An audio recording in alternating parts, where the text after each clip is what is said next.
So there's a few people that are saying that Trump is the Antichrist, especially what's going on with Gaza and his plans for Gaza to make Gaza Strip Trump.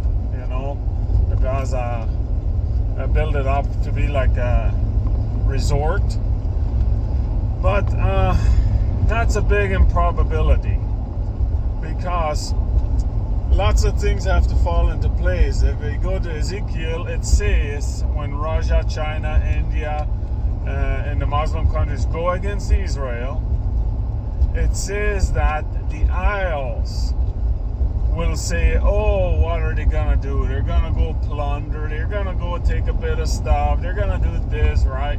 So the U.S. is going to have no power to stop these nations from going against Israel. And the Antichrist has to be in Israel by this time because they're going to come and the Antichrist will make a deal with the whole world. And after a few years, he's going to break that deal. So, and then these people will come, these army, 200 million army will come against Israel.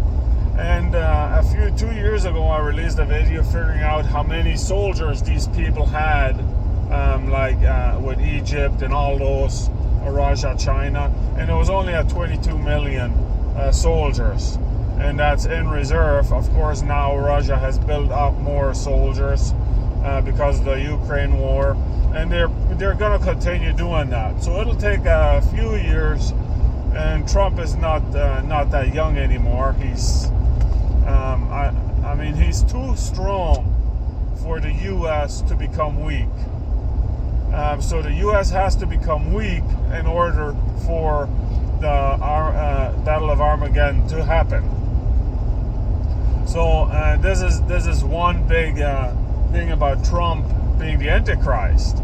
It just doesn't fit mathematically with the U.S. becoming weak while he's in there, and with only being 22 million 2 years ago, 22 million, it might be up to 30 million now soldiers in Russia, which I doubt that they built up 7 million soldiers in the last few years with the ones they lost in Ukraine. But anyways, there's a big improbability that Trump is the Antichrist. And number two is Trump said that there's only one king, and that's Jesus. He said that in his first term. Yes, I believe that Trump will build up Gaza, and he his vision is for the wealth of the world to be in Gaza, centered around Gaza. So that is another reason for the 200 million world army to come against Israel, is because they want the wealth of the world, which is going to be in Gaza, and that's not going to be built in just a few days or a few years. And like I said, Trump is like 80 some. So yeah, that's another factor into the improbability that Trump is the Antichrist.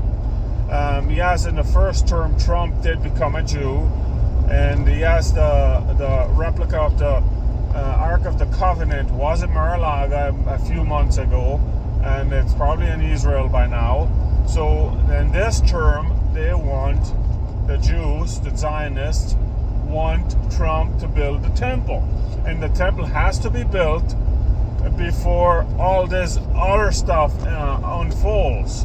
As far as the Antichrist proclaiming himself that he is God, sitting on the mercy seat. He's going to sit on that replica of the Ark of the Covenant. So yeah, it's just too many factors that do not fit. Trump is like proud and all that, but he's a businessman, very strong businessman, very strong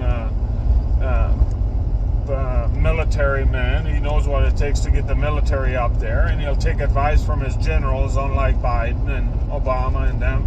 They just did what they thought was best, whatever they dreamed up at night, which both of them are idiots. So yeah, I'm just want to put this out there. whether Trump is the Antichrist. And it's not just going to happen like that. Like, it can't happen like that. There's way too many factors that have to go into play. Way too many factors. And on the way to work here, I'm not going to have all the factors that go into play against the Antichrist being there like within the next few years. I mean, it could happen in 10 years or 8 years. I don't know. But yeah, that is my input in that. And my take on the impossibility of Trump being the Antichrist.